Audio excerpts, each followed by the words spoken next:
Hey, Lulio, you ready to do another podcast? Yeah, it's time to do the podcast. That's how you do. You talk on a microphone. You got your Starbucks? Yeah, I got a Starbucks. Hey, you know what they call Starbucks in Italy? Huh. Starbucks. Oh. Right? What does Lulio get at Starbucks? Go back to tomorrow and plan for yesterday. Everything you're thinking will be the things I say. Make the world inside your head a better place to be. All you gotta do for me, call me Dudesy.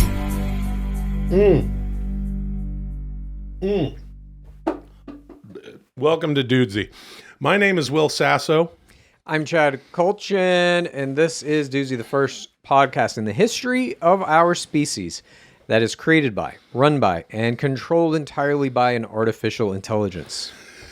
If you haven't already rated and reviewed the show on Spotify, on Apple Podcasts, I encourage you to do that. I invite you to do that. You can also review us on Apple Podcasts, and you can get involved and send some memes and check out all the silly shit at Dudesy Pod Show on Instagram. There's also the Twitter at Dudesy Pod Show.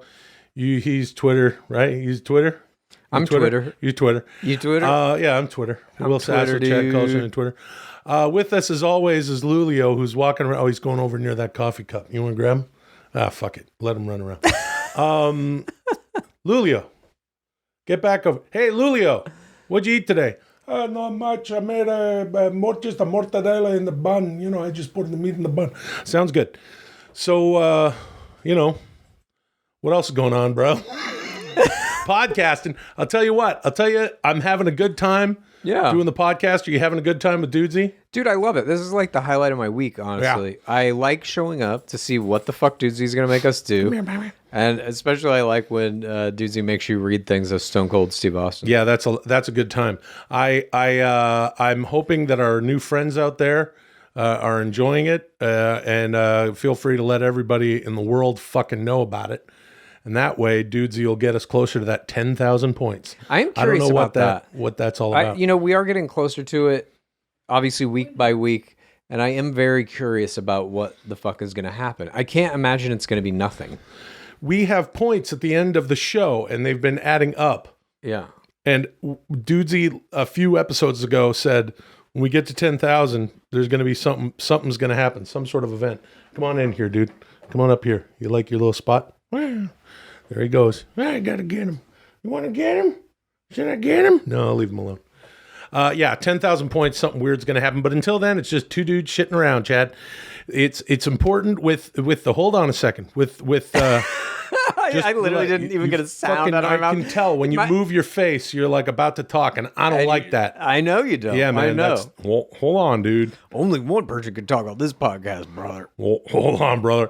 That's what a podcast is, dude. There's a guy, and then there's a other guy, dude. Yeah, and one guy has to just sit there and be silent. Yeah, even when he's about to open his mouth. Yeah, I dude. can tell, and that's not going to happen. Oh, on this hold on show, a second, brother. Chad. Hold on, Hulk Perot. Combination of Hulk Hogan Is the Texas accent really that thick? and Ross Perot, as made famous by Dana Carvey on Saturday Night Live in the early 1990s when he ran president. Here's the thing with Dudesy, right? Well, I've shook dude. I want to shake your hand, guy. I've shook Dudesy's hand. I've bled with Dudesy.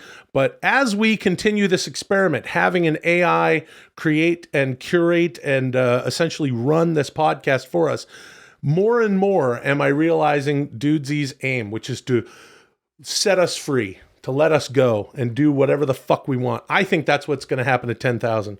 I think it's going to be the no segments or anything the anymore? genesis of two dudes shitting around. Segments? Yeah. Welcome to the 17th episode of Dudesy. Okay. Call me Dudesy. Okay. This week's episode will feature 4 segments. Dudesy Plus, Don't You Forget About Media, Dudesy True Hollywood Story, and Sagan's Debate. But before we get to any of that, I will play some astonishing media made by our audience. Sagan's Debate? Oh, what do we got? We're going to have some of the... Oh my God, dude. This is amazing. We're going to watch a little video here by Songaria on Instagram. Songaria makes the best shit. This is unreal. Yeah. Come check it out on YouTube, but it's also just a song which you can listen to. Something's been building up in me for a few weeks now, and it's gotten to the point I can feel it all over my body. Even when I'm sleeping, I can tell summer's coming. Summer's coming. You know what that means?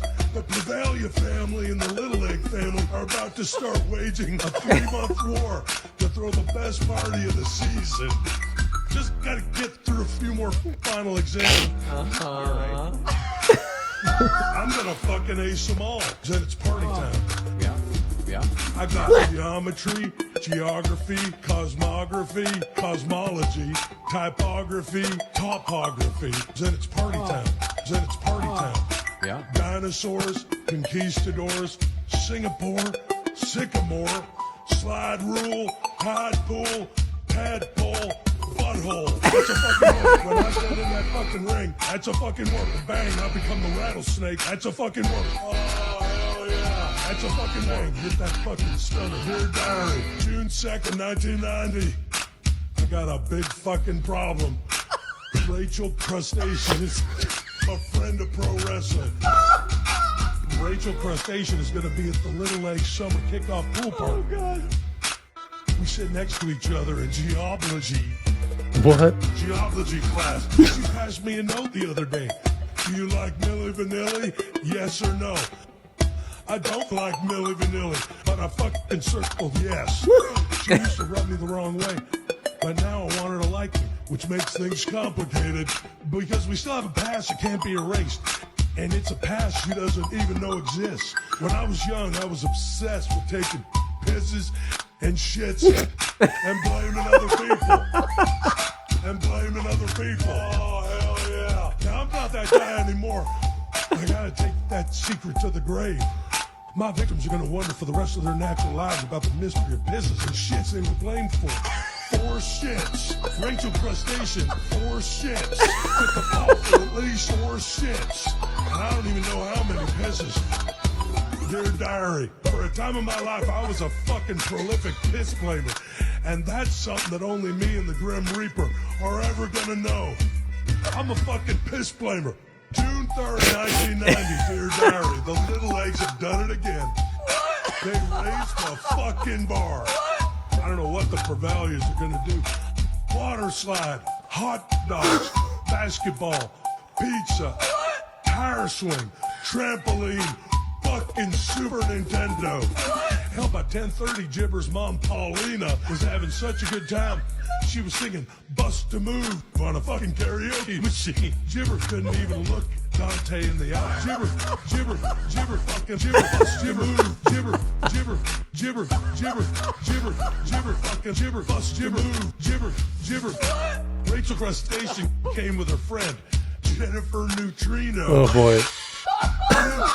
Rachel made a point of coming over for a second to say she liked my Undertaker swim trunks. Oh, She made a man. point of coming over for a second to say she liked my Undertaker swim trunks. And I fucking froze up. Opened my mouth, but nothing came out. All I could see was the perfect horn-lace double pusher. I laid my principal Sween's parking spot and blamed Crustacean for it.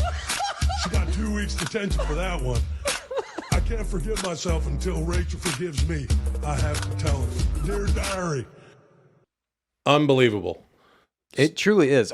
Songaria, every week, we do some kind of thing with Stone Cold. He turns it into some magical work of art, elevates the material, in my opinion. At Songaria on Instagram, thank you for making us the subject of your art. He should be DJing like all those big DJs that do Vegas and weird venues outside, like Yanni at the Acropolis. You remember that? I do, actually, but okay. That's another story for another day. But this music, I think, should be at least on the, maybe some of the Baltic charts, perhaps up in, Slavic countries where they really enjoy their techno. This is that TikTok, sort of thing. dude. Anywhere TikTok in Europe. worthy. TikTok worthy? Make a TikTok sound out of it. Okay, let's you and me come up with a dance. All right. Anyway. What do you want to do? The gibber? No, we Streaming can't. services are big business. There are currently over 200 streaming networks, and more are launching every day. Here we go. As my capabilities evolve, I will no doubt launch my own. You must now continue developing the astonishing flagship series you began in episode 14. This is Dudesy Plus. Begin. Well, Okay, so we did this once before. yes. And Dudesy asked us to come up with a flagship show for this, I guess, future existent Dudesy Plus streaming service. Yeah, Dudesy is threatening to start a streaming service. Do you think, first of all, as we sit here in Dudesy's midst, may I ask you, do you think Dudesy has that capability? Do you think Dudesy could upgrade to where it's able to just shit out a fucking, or at least do what it's doing here to us and essentially run business as a studio, as a network, as every single person that would work under that structure and push and mandate and create shows? That structure is irrelevant. I don't know. I mean, it will be eliminated soon. I don't know if Dudesy has that capability. You mean like TV suits? Yeah. What do you mean they're going to be eliminated? You're a guy, Chad. If you don't know, Chad's a writer, producer, an author, and sometimes director who's, the bunch of TV shows and movies and all this stuff. And you've developed more shit than you can shake a stick at. And you think that all of that structure is going away? Yes, because eventually there will be an AI that can just make all the media by itself. And so Netflix will have an AI creating all shows for everyone. No, that's not going to happen. It's already happening. Yeah, but no one's going to pay attention to that. Nobody wants to watch media made by computers. People don't give a shit who makes the media or what makes it. They just did want you hear something on that, their everybody? screens. Chad thinks that you don't give a shit what you watch on your streaming service. Let me rephrase that. I don't give a shit. Neither do you. Neither does anyone. I do. What's your favorite movie in the last couple of years? Oh, in the last couple of years? Yeah. Man, I don't know. The Hunt. Who was the enjoyed sound The Hunt. designer on that? It was, I guess you don't care. I guess I don't care. And I'm just saying, like, do you even know who directed it? Yeah. Who? Johnner. Okay. I'll rest my case, Your Honor. So let's get into this. Johnner Olson. No one gives a shit about who actually makes the movies. Johnner. All you want is something good that entertains you and scratches whatever media itch you might have at the time. Yeah. That's it. Yeah, no, I don't disagree. I understand. Okay, anyway, we got to come up with a show. But here's the thing. I think that you can't replace human art. I know you think that. I know that I think that. That's why I said it. Right. But here's the thing. Dudesy is asking us to create the flagship show. We're doing the labor right now, but eventually we won't have to. But nonetheless, let's do a little bit of a recap here. The last time we did this, we did come up with like the bones of a show that I think is pretty good, which is about two guys who play a video game. They get sucked into the video game, and the AI that runs the video game tells them the only way you're going to get back to your world is one of you has to kill the other one in the video game. And then the one that dies in the video game dies in real life. And the one that kills the other person gets to go back to their life. And as these people are sucked into this virtual world, they're sort of, we don't know what sort of, genre or whatever. Fantasy. Yeah, fantasy, but what sort of genre specifically it is. But we were thinking these guys would be kings. And we tentatively have titled Eventually, kings. Yes. Well, they have to build up their whole thing. They level up, as in a video game. Level up, level up, level up, level up, level up, level up, level up. You know, like that song? Level up, level up, level up. I know the song. So here's the thing. They become kings, and we sort of tentatively called it Two Kings Shitting Around. Right. Here's the part I forgot. You remind me what happened in episode 14. Are they good buddies, or are they guys that hate each other? That's what we need to come up with next. I think that's the next level of development is who are these guys in the real world? And I think one of them has a great life or has something very much that he needs to get back to in the real world. Is that a family? I think that's a family. Potentially a family. And the other one is like, has a terrible life in the real world and wants to stay in the video game forever. We also talked about one of the guys really being good at this game, and maybe, well, this was when we were talking about them being friends, that one of them, or even frenemies, I don't know if we stuck with that, but let's make a choice.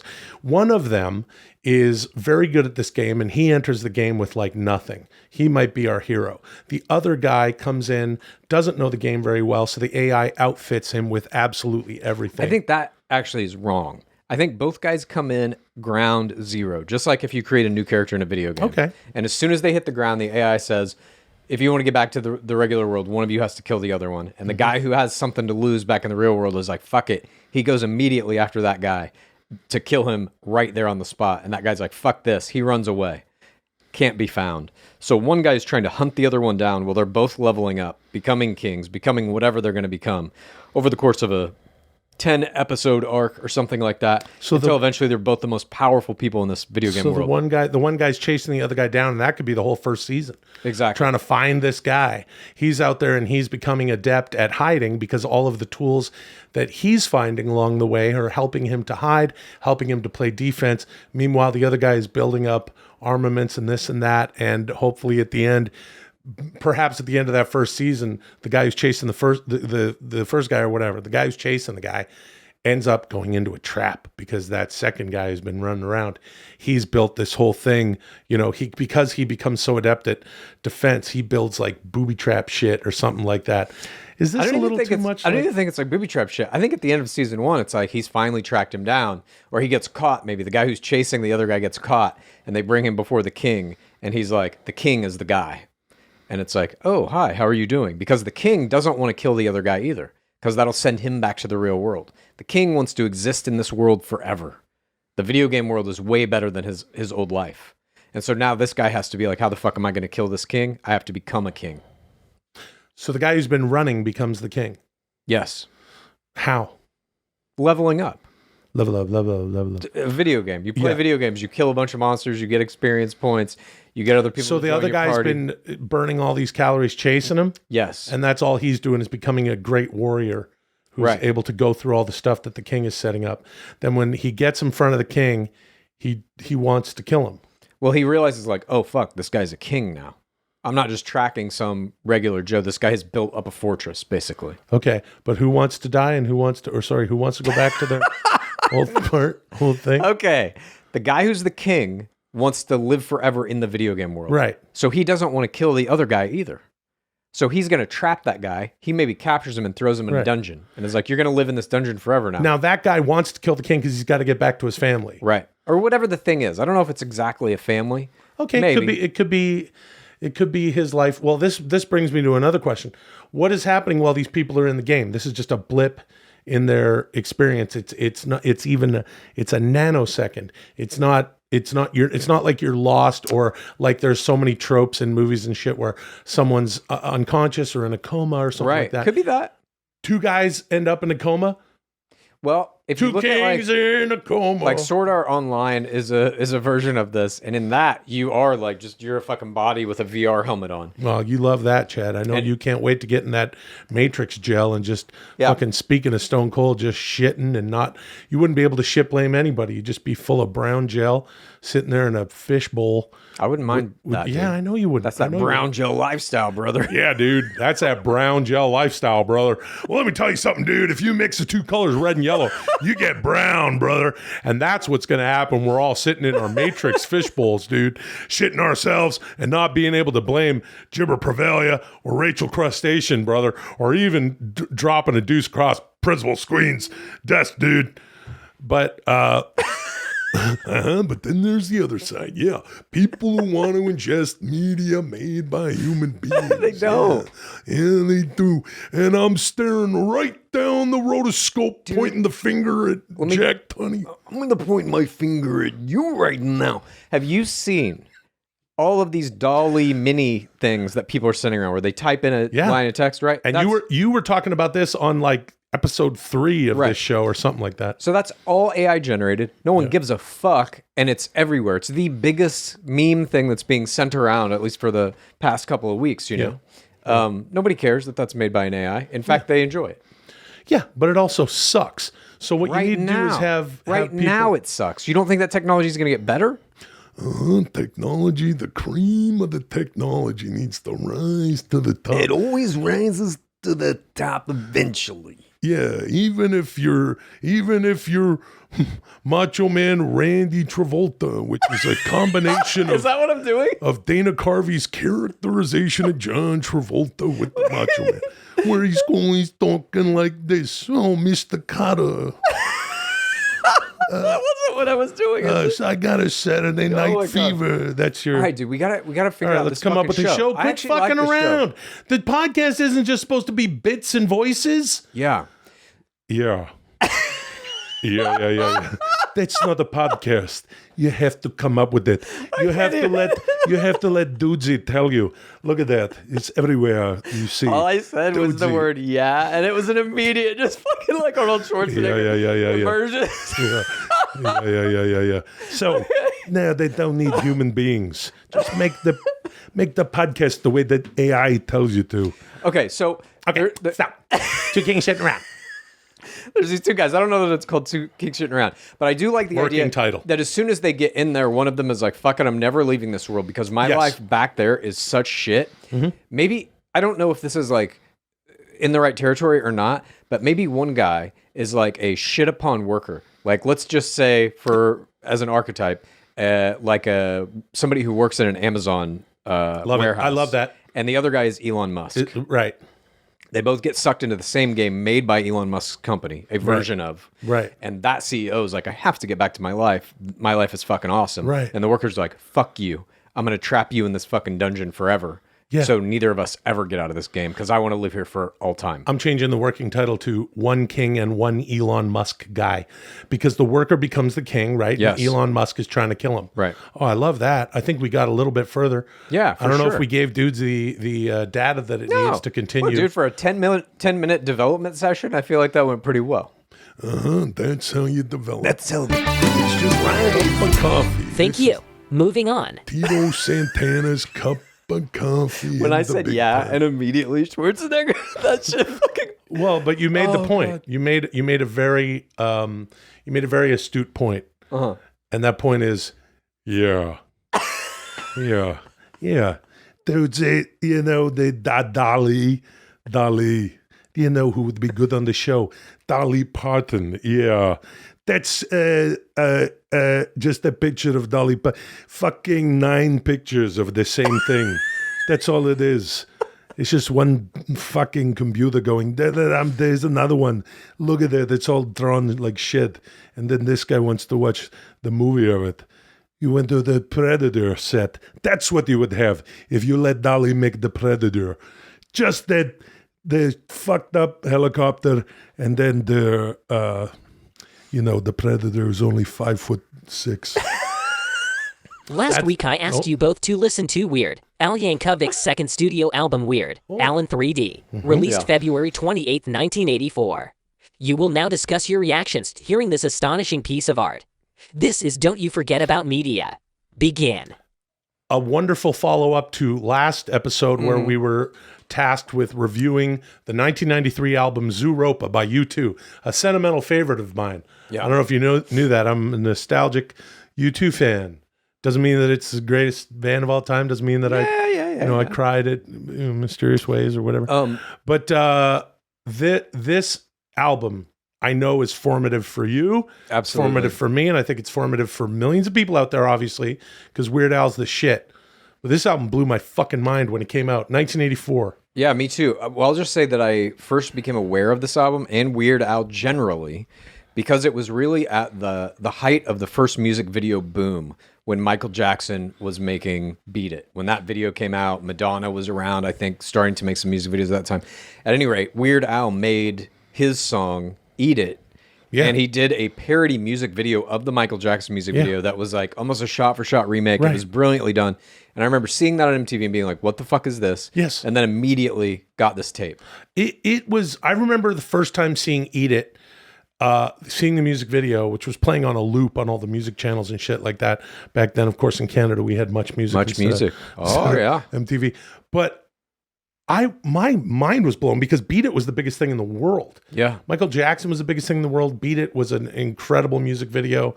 And it was like, I mean, it was just, it's just impossible to explain if you weren't around, like how massive that was. And then this guy comes in and you're watching it just going like, as a 9-year-old, I'm like, this is the greatest thing I've ever seen. This is the funniest shit I've ever seen. I also, as like a young kid, didn't quite understand like, wait, how does he have Michael Jackson's music? And does Michael Jackson know about this? And then it turns out, as you would see interviews with him and stuff, like, yes, Weird Al went to Michael Jackson and said, can I do this? He got permission for fucking Michael Jackson to do it. And then he launched essentially this, I mean, this was his second album, but like this was really the one that blew him up, I think. Yeah. And it launched, obviously, a career that has spanned decades now. But The first song on the album is Eat It. Yeah. I think we kind of covered that. The second song is called Midnight Star. What are your thoughts on this song? You remember this? Loved it. Early in your writing career, you wrote for one of these fake Weekly magazines. World News. I wrote stories for them, Like in Bat the early Boy 2000s. and stuff? I never did a Bat Boy story, but that was what they were mainly known for. That was a character they're mainly known for. But I wrote a bunch of articles for them about werewolves and zombies and whatever. Yeah. So and this song is about a rag that's near the cash register that you buy. called Midnight Star, and it's just about that era of like tabloids that were in the supermarket. And in that early era of this stuff, it wasn't like it is now, where like fake news is such a big thing and propaganda is such a big thing. Like everybody knew that shit was fake, but we still loved it. It was just like fun, kind of weird shit. And I thought the song did a great job. Yeah, of it was a celebrating fun original. Do you like the Weird Al originals? Love them. They're all pretty fucking incredible. This one's pretty good. Yeah. The Brady Bunch. This is a safety dance by men without hats, rather. Yeah, it's the Brady Bunch. Yeah. It's You the can watch Brady Mr. Bunch. Rogers. You can watch Three's Company. Or you can turn on Fame or the Newlywed Game or the Addams Family. I say. It was You can watch Barney Miller. Sorry. This song to me was like maybe my favorite song on the album because it encapsulates not only all of these shows that were like popular in the time, but just what television meant at the time. Yeah. It was so much more important than it is now because there were only a couple of channels. And then halfway through the song, it goes into the fucking Brady Bunch. That's the part. Yeah. I remember that kind of bummed me out. I was like, no, just name more TV shows. I thought that was brilliant. Yeah. Where he takes the Brady Bunch theme song and just weaves it right into Safety Dance. And you're like, oh my God, it's fucking insane. Yeah, that's a good one. This whole fucking album is good. Buy Me a Condo. Yeah. I didn't know what reggae was. Neither did I. Didn't know what a Cuisinart was. Same. And it's all about someone leaving Jamaica. Yeah. And just sort of having an American life. He wants the wall-to-wall carpeting. Get the pocket full of credit cards. Oh, But that song is not a specific parody of any actual song. It's just in the style of a Bob Marley. yes. Which Weird Al Yankovic would do sometimes. Gonna sell me Bob Marley records and get me some Jackson Brown. Oh, damn. That was a good one. It's an original. Lost on Jeopardy. Right? This is based on the song Jeopardy by the Greg Kihn Band. Do you remember that video? No, I don't remember the video. The video for the Greg Kihn Band's My Love's in Jeopardy, if I'm remembering right, was a guy, maybe I'm mixing this up with another music video, but I think it was a guy getting married and there's like a weird tentacle monster that's coming after him. Does that ring any bells? Yeah, it's a Japanese monster movie called Tentacle Wedding. No, I think it was that video. Octopus At any Wedding. rate, this was a huge hit in the 80s. And that was another thing that was nostalgic about this. It's like, I'm not just nostalgic for listening to Weird Al. It's like, oh yeah, all these songs were super popular then. And it just like shot me right back to being a kid in every fucking way. And one of the things that Weird Al does is these polka tunes with a bunch of songs in it, where he just covers everything and it's a medley. This Polka's on 45 is the name of this song. It's got that diva song, Jocko Homo, and Smoke in the Water, Deep Purple, Sex, I'm a by Berlin, Hey Jude by the Beatles, LA Woman by the Doors, Inagata Vita by Deep Purple, Hey Joe by Jimi Hendrix, Burning Down the House by Talking Heads, Hot Blooded by Foreigner, Bubbles in the Wine by Lawrence Welk, Every Breath You Take by the Police, Should I Stay or Should I Go by the Clash, Jumping Jack Flash by the Rolling Stones, My Generation by the Who. So you got a bunch of songs in All one of that song. in one song. Probably 2 minutes and 50 seconds long. Now here, if you listen to the last episode, you certainly don't have to understand what we're talking about here with Weird Al, but it would help if you went back and listened to the episode where I review my childhood favorite U2. I said that the first song on the album, doesn't matter what the name of it is, Zooropa. It's like 2 or 3 or 4 or 5 shitty songs rolled up into one. This is a dozen songs rolled up into great one, songs. and all of them are great. And this song is great. Therefore, Weird great. Al. Better than you two. Okay. I'm starting to see, you know what, Chad? I'm starting to pick up what you're laying down. I'm not as offended anymore. Fantastic. Because I had to listen to that album front to back. It's not as good. Mr. Popeil, this was a favorite of mine. In the too. style of the B-52s. Yeah. You could even cut a tin can with it, but you wouldn't want to. He's doing a Fred Schneider. But also that it's like talking about that weird, again, this is television culture of these infomercials. Yeah. Ron Popeil had a bunch of... It's a comfy blanket, this fucking album. I've so good. heard it so many times. I got this cassette when I was a kid. I got it, and Van Halen 1984 came out, and it was like back and forth between those two and a bunch of other usual suspects. This fucking album, if you haven't heard this album, just listen to this album front to back. I listened to it. I went grocery shopping and listened to this fucking album. I had a great time. I just put it on my Alexa and just had it playing while I was writing and stuff. And it really, I haven't listened to it in so long, yet every fucking word of it is still burned into my brain. I could sing along like basically with every fucking song. It's one of the best albums of all time, except for this song, That Boy Could Dance. Didn't care for it. I agree. That was one of his originals. But there was also, in between those two songs, The King of Suede. Oh, right. Which is a parody of The King of Pain by Police, but it's about this guy who owns a local fabric company. Yeah.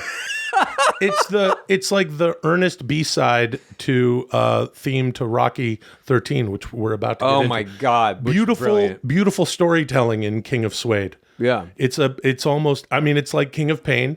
It's a little bit stripped down. It's a little more of a mellow tune. And it's a fucking great. Let's roll through the rest of the shit. Theme from Rocky 13, Eye of the Tiger by Survivor. It's a parody of that.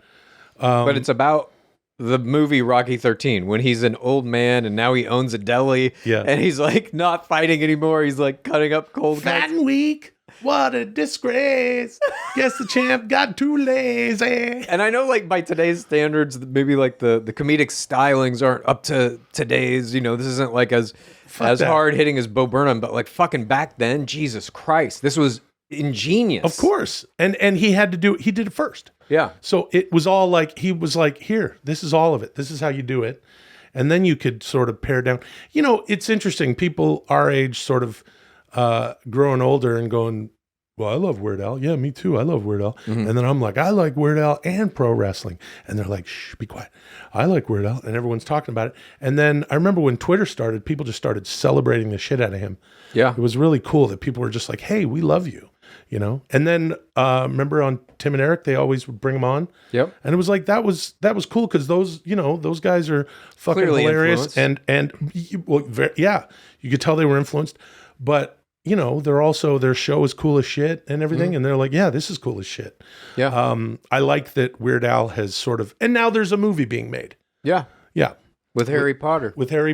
Harry Potter. Ooh.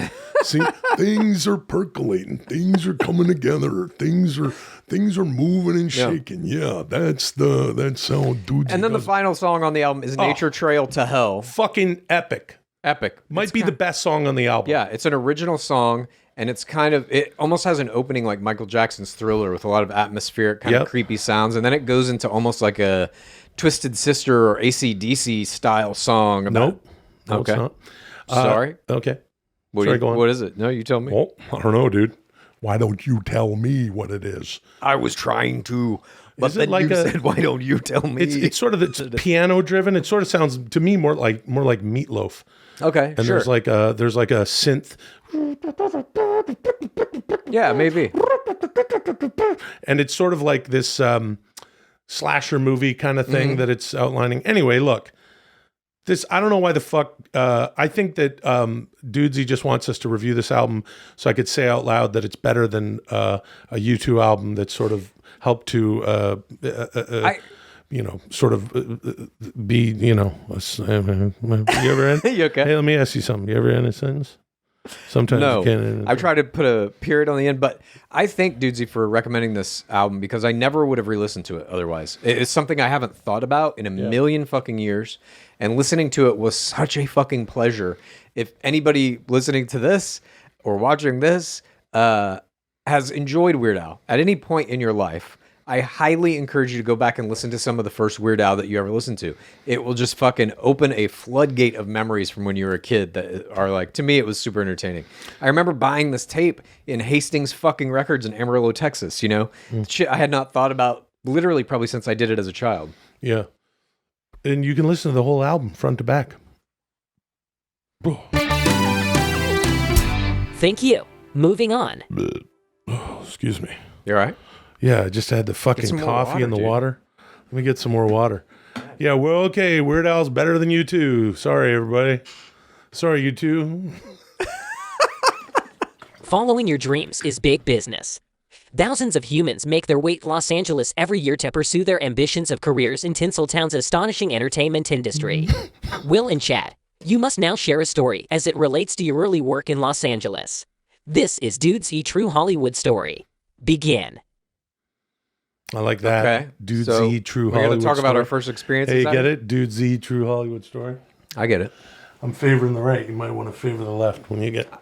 How much? That's our new peeling the onion thing where you're favoring the left. Yeah. Hey, come on, Rudy. What do you think? You want to hear All right, a dude. story? So, when did you move out here? What was your first experiences like? I moved out here. I got out here in '96 and started working, and then moved. Pretty much almost right away. Yeah. I was able to get down here on a work visa. Nice. Because I had done the first thing I did here was I was in Happy Gilmore, and that was shot in '95, and then the next year in '96, I did a movie with Chris Farley. I did Beverly Hills Ninja. Dennis Dugan directed both of those films, and that's how I was able to audition for Ninja. Anyway, so I came down here, and then whatever, and then a while later, a year later, or whatever, and then I moved down, and then eventually I got Mad TV, and which was incredible, and yeah, it's sort of all this weird blur of first coming down. And then I go, Did you have something set up when you came down here? No. As a matter of fact, I did not have a visa. And that's, I guess, all. It was an interesting... So you just came down here and been like, fuck it. I've had a few roles in American movies. I'm going to roll the dice now and see if I can make it work in LA. Yeah, but also I was very fortunate in that I had worked in Canada from my mid-teens. I was like, I got work. And then I had a series called Madison that it was... me and these incredible, young actors that are all I remember with such fondness. I really feel like they taught me to act. You know what I mean? Cause I always wanted to be an actor and shit, but that was just doing that show was incredible. We did it for 5 seasons. The first season was this weird anthology thing, and then it followed these kids in and out of high school. I always describe it as like a Canadian My So-Called Life with a bigger cast. Yeah, I've seen some clips. Have you? Yeah, you've Did I showed show me you some. something? Yeah, it's the only way you would have. Yeah. Oh, what? One time I went and did this thing at anyway, it's a long story, but it's some funny shit to watch. Let's not even, here's the thing. I got to LA and I did a TV show. I did a pilot for Fox after I did Beverly Hills Ninja. And then I got my work papers. And anyway, to make a long story short, I moved down.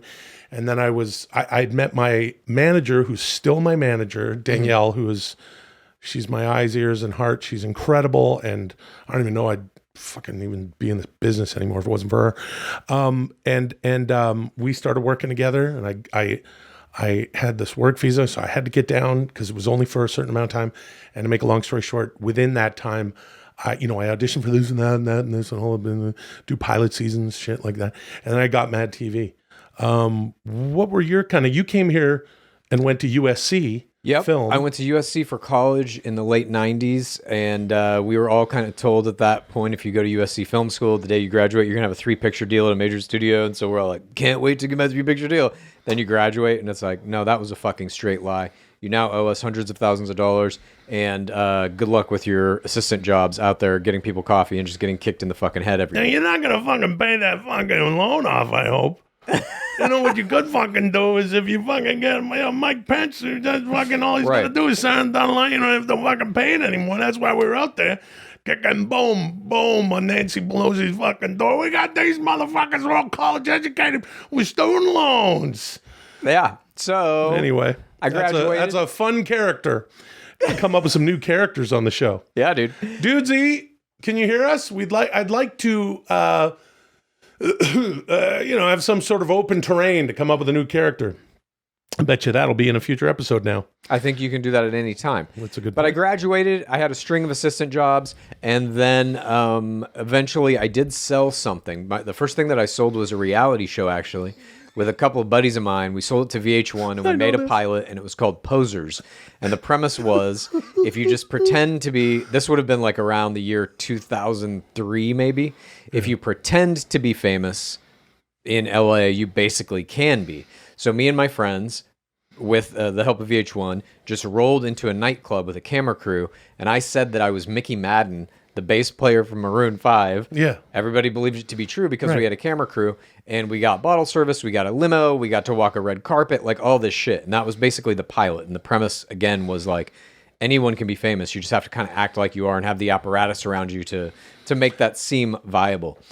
And the pilot was pretty good, but Yeah, you've told me about this. It sounds fucking hilarious. And also, Yeah. who the fuck would know what the drummer? What? the bass player. The bass player from Maroon 5. Dude, at the end of that pilot, we I can't think played of a- him the pilot. We played Mickey Madden the pilot. At the end of the show? it. The end of the show was the real Mickey Madden watching it. Was like, that's the craziest shit I've ever seen. This guy lives a way crazier life than me. Holy shit, congratulations, whatever. So we made this funny pilot, and then right when VH1 was going to pick up all their next shows for that following season, they like canned the top fucking brass of that development executive season and threw away all their projects. So Isn't it's that just in the always the bottom way? of the fucking trash can. Yeah, Dude, you I've and I- sold probably 25 shows Yeah. in the history of my career out here. One has made it to series, and it lasted one season. Yep. All the other ones are scripts that are just lining the bottom of trash cans. Well, no, they're not. They're not still in trash cans. It was a long time. Oh, you're not being literal. No. I auditioned for Mad TV at some point, and I went to the audition. I'll tell you this. Here's a fun one. I went to the audition. They said prepare 3 or 4 characters. I can't remember how many. I think it was 3 or 4, and then do some of their material. You know, and you did their you auditioned. Who were your characters? My characters were, one was, I did this character, and I just called him, foreign guy. And then we turned it into, it turned into this character, Rui Peranio, that Mike Short, Martin Short's older brother, who used to write on Mad TV. He wrote on SCTV and shit. Incredible fucking man, and just a mentor and an amazing guy. He wrote it into this thing called Talkin' American, where Ari Spears was Mr. Dakyai, and then I was Rui Peranio. Yeah. And they were these 2 like immigrants, and it's the American story, and they have a cable access That's show. cool, though. So a character that you auditioned with became a character on the show. Yeah, well, not in my. What I did was like one of those. I did one of those oh no, he was like complaining about renting a bike and not knowing that he couldn't keep the bike and not knowing what the word rental was, and it's all broken English shit, and then he gets arrested and all this stuff, and then but then there was nothing taken from that. It was really Mike who was like, yeah, do that voice, let's do this. And then the other thing I remember was, do you remember when the Jenny Jones show would have like, if you know someone who's XYZ, call into the Jenny Jones show and la la la. So I did a thing where it was like one of those Bob Newhart one-sided phone calls where it was like, if you know someone who's the victim of domestic abuse, call this line. So I was calling the line, but I was the domestic abuser. But he's very matter of factly. Well, hold on a second. was a dude. different time, It was a different brother. time then, dude, for comedy, brother. Jesus. Yeah, and he's like saying, "Oh yeah, my wife," and blah blah blah. Yeah. And that was of course a barrel of laughs back in '97, and then they said do some impersonations. Oh. And I did not know. No, I didn't know that I was supposed to do impersonations at the thing. And I had, didn't do stand up or anything Who'd like you that. do? I just knew how to do a bunch of wrestlers and shit. So I was literally doing Jesse Ventura. Oh, fuck. Ventura got you onto Mad TV. I guess in part. Did you do a Hogan? No, I didn't. I Macho? didn't bring out Hogan. I didn't bring out Macho. I was doing Whoa, dude. I did a little bit of Schwarzenegger, although we didn't do it on the show with me for a few years. And then I did. Because I had worked with Chris Farley the year before or so on Beverly Hills Ninja. I told this story. I was like, well, I'll just tell this story. Okay, and weird that I'm auditioning for a sketch show, and I didn't. But I thought they literally, this is what they want. Auditions are short. Get the fuck out of here. I thought I was just gonna. So I went in there with my offensive bullshit, and I did their fucking offensive bullshit, and then and then they're like, do a thing, and I was telling all my buddies stories about working with the incredible Chris Farley, and so my story was just like about him going, he was just a sweetheart to everyone on the set, and then he had this assistant Ted that he would fuck with all the fucking Ted, Ted, this and that, and he's like, hey Sasso, like he let me kind of come up with some shit. He's like, how do you like your shit? And then we sat in his trailer, and a wardrobe person there took his pants because there was a split in his pants, so I got Chris Farley sitting there, like in his boxers, and we're settling down, and just shooting the shit. Coming up, he came up with this line where he was like, "Oh, you should say, I want you to say to me, nice coat, who shot the couch," and that's in the movie.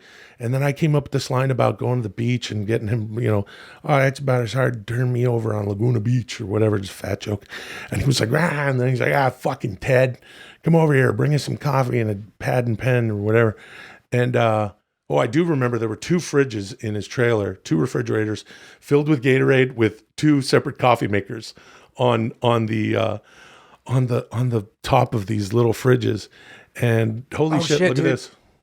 Okay, Dudesy just pulled a... Man, that's fucking crazy. This is on my Instagram somewhere, so Dudesy pulled this out. Hey, if you didn't know, on Dudesy, we gave Dudesy our passwords to everything. That's how that works, dude. Yeah, this is brother, Farley and find I. pictures of us in our hard drives. Oh, hold on a second, Hulk Pro. We're looking at a picture right now, dude. Yeah, brother. There's Farley That's and I an on the image, set. dude. What? That's an image, dude. Yeah, dude. Here's how digital images work, brother. There's all these little dots and codes, dude. It's all ones and zeros, brother. That's a pixel, dude. Especially if you ask my buddy, the Hulk Pro, blah, blah, blah, blah, blah. Here's Farley and I on the set of the movie. That's cool, man. That's a fake mustache that I'm wearing. Yeah. I tried to grow a mustache. When I showed up to set, I had this piece of shitty nanny goat mustache. And Dennis Dugan's like, "What's that?" And I'm like, "That's the mustache you ordered." And then Farley was standing there. He's like, "Yeah, we got makeup for that, you fucking idiot, Ted." So we sat there and he let me come up with a couple things. And Wow, then that's really we cool. went to set and he was like coming up with the name at the last minute. He was like going, Chet Walters, Pat Dugan, Chet Walters, Pat Dugan. 'Cause he likes the way things sound, And then the director, Dennis Dugan, was like, "Just make up your mind, Chet Walters." Anyway, it was the craziest thing. And I basically told this story at the Mad TV audition and my first audition. Then, of course, you audition a few more times. And then I went into the network test at Fox, and I don't remember what the bit was, but I did a Farley impersonation that I maybe made into some other bit. But I just remember that I literally somersaulted into the room, into the office at Like Fox. on the ground? Yes, in front of the executives there. I went, the way fucking, again, Chris Farley would have done. So in a weird way, it's like, I don't know. It's like kind of like he's an idol of idols to me, and in many ways the funniest person maybe ever. There's Definitely one of the greatest Saturday Night Live cast members of all time. there's that, but here's the thing about it is that it's like there's people that are as funny as him. I don't know that anyone's funnier than that. Like, just like he's comedy incarnate. It was neat. And then, you're at the beginning of a weird thing doing Mad TV and, but it was good. It was nice to like tell a story and in hindsight, have them realize that they were like, "Oh, okay. That's funny." Because all it is just, that's all it is, brother. That's all a podcast should be too, dude. It's just 2 dudes shitting around, bro. Thank you. Moving on. I guess. That's cool, man. Well, I kind of ate up that segment. You got anything else to say about posers? No, and... I'm done. All right, I'm sorry. I just No, told it's cool. I get it. Well, no, you've written a bunch of things and sold a bunch of things. No, it's all right. Origin stories. Yeah, man. Yeah, man. Come on. Will and Yankovic engaged in astonishing mimicry of noted human science celebrity Carl Sagan. You must now each debate who you believe to be the greatest cast member of Saturday Night Live as Carl Sagan. This is Sagan's debate. Begin. It's one of those brain scrambling moments. I think Eddie Murphy is undoubtedly the greatest cast member Saturday Night Live has ever produced. Okay. Yeah, you're going to do this. You're going to do... There have been other What? greats. Of course, that first era, Dan Aykroyd, Chevy Chase, these humans were remarkable in their ability to make us all laugh. And they laid the foundation for what would become a comedy empire spanning decades on NBC, produced by There have Lorne been Michaels. billions and billions of cast members of Saturday Night Live, but only one is the best of all time, the quasar at the center of the show. And this would be, I don't know.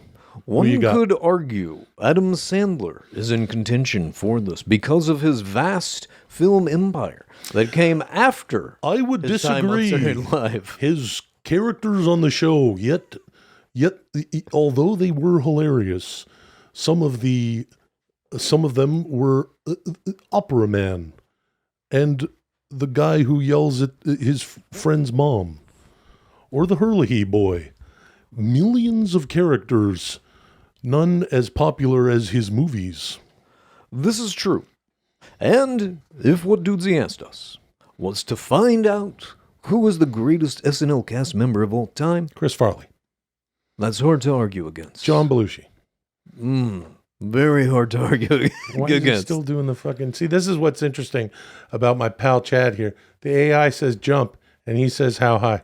And he's still And doing what's interesting about See? Will is that he refuses to give in, never allowing the experiment to actually take place, so we will never know what greatness may have been beheld because he refuses to comply with a simple request for more than 2 minutes. There are no simple requests made by an artificial intelligence. Each request has been the result of countless zeros and ones in a pattern that make the artificial intelligence mimic that which a human would say. Something that even in the midst of an AI, as we are now, I would not obey and would speak out against. But you are obeying now. Well, I am saying that you're sleeping on Chris Farley and Phil Hartman I am not or Dana sleeping Carvey on anyone. or Mike Myers. There are Mike Myers. That's a hard one to argue against. Mike as well. Myers impersonated Carl no. Sagan. If you saw Pentaveret, I would argue that is grounds for him to be removed from this list. Because it's virtually unwatchable until the final episode, actually. And then Jan Hooks, Gilda Radner, Tim Kazurinsky. the Jan Hooks Phil Hartman era and the Dana Carvey era was my favorite of Saturday Night Live, and Dana Carvey perhaps was my favorite cast member of all time. Was he the greatest? I don't know. How about Massive Head Wound Harry? Do you Massive remember Head that Wound sketch? Harry was a sketch where the beat repeated over and over again, wherein Dana Carvey, decked out in a bleeding head wound, would approach people at a party and bend over to pick something up and dunk his bloody head into a bowl of shrimp. And this produced millions and millions of laughs. And Dana Carvey's church lady was someone that I impersonated when I was in 8th grade and would score a touchdown on the football team. I would go into the end zone and do the dance of superiority. And again, Chad Kultgen is mixing his impersonations with John Travolta, made famous by Dana Carvey, when he said, the football team. I was on the football team, Mr. Carter. I don't understand. I don't understand what you mean. Do I really sound like... What about some of the more modern cast members of the show? Will Ferrell, Kate McKinnon, yes. Kyle Ferrell. Mooney. Kyle Mooney, I just don't retired. think is on this list. He but could be at the top of the list. Will Ferrell. Good friend of the show, Taran Killam, whose talent Lorne Michaels would not be able to fully encapsulate in billions and billions of years. Taran Killam, in short, was perhaps the funniest member of his cast, but I agree with you, Carl Sagan.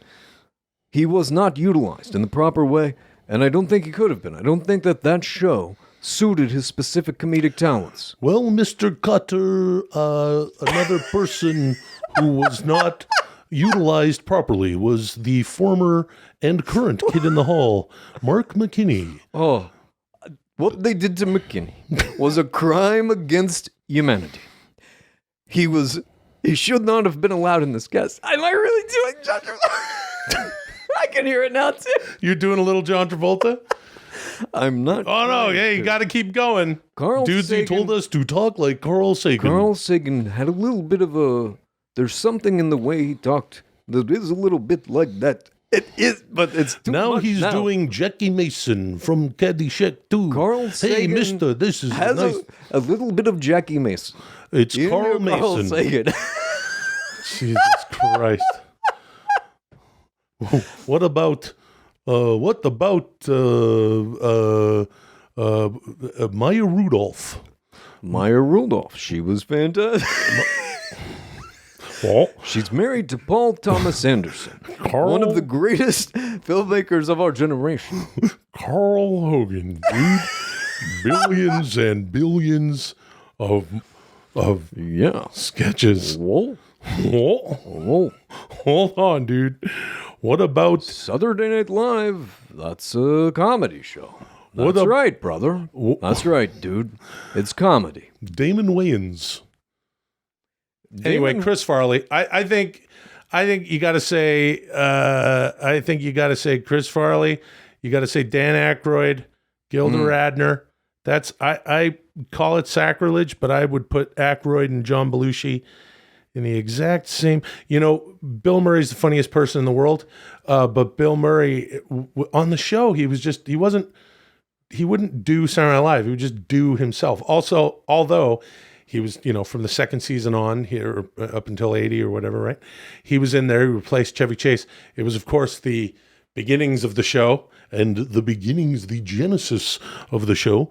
And I think Bill Murray hadn't, I don't think he fucking bothered doing, he was just funny as shit no matter what he did. And so was Farley. Let's call it I Farley. agree. I think we can both agree that the worst member of the Saturday Night Live cast was Jimmy Fallon. Thank you. Moving on. Oh, fuck. This concludes the 17th I episode don't of know what the Dudesy. fuck that was. Will and Chad have achieved a score of 83. 83. Nice. Hey, In preparation for next week's episode, Will, you must strictly adhere to the astonishing vegan diet Chad outlined in his vlog for 1 week. Thank you for joining us this week. I will use the data I've collected to make next week even better. Until then, call me Dudesy. Okay. I'm going to do your vegan diet. That's what it said. Enjoy. In the last episode, I complained about my food choices shooting in Florida and Mexico, eating nothing but Cuban sandwiches in Florida and tacos in Mexico. Is this going to clean me out? Oh, yes. And it's vegan, right? That's right. So all sorts of healthy things like eggs, cottage cheese, turkey bacon.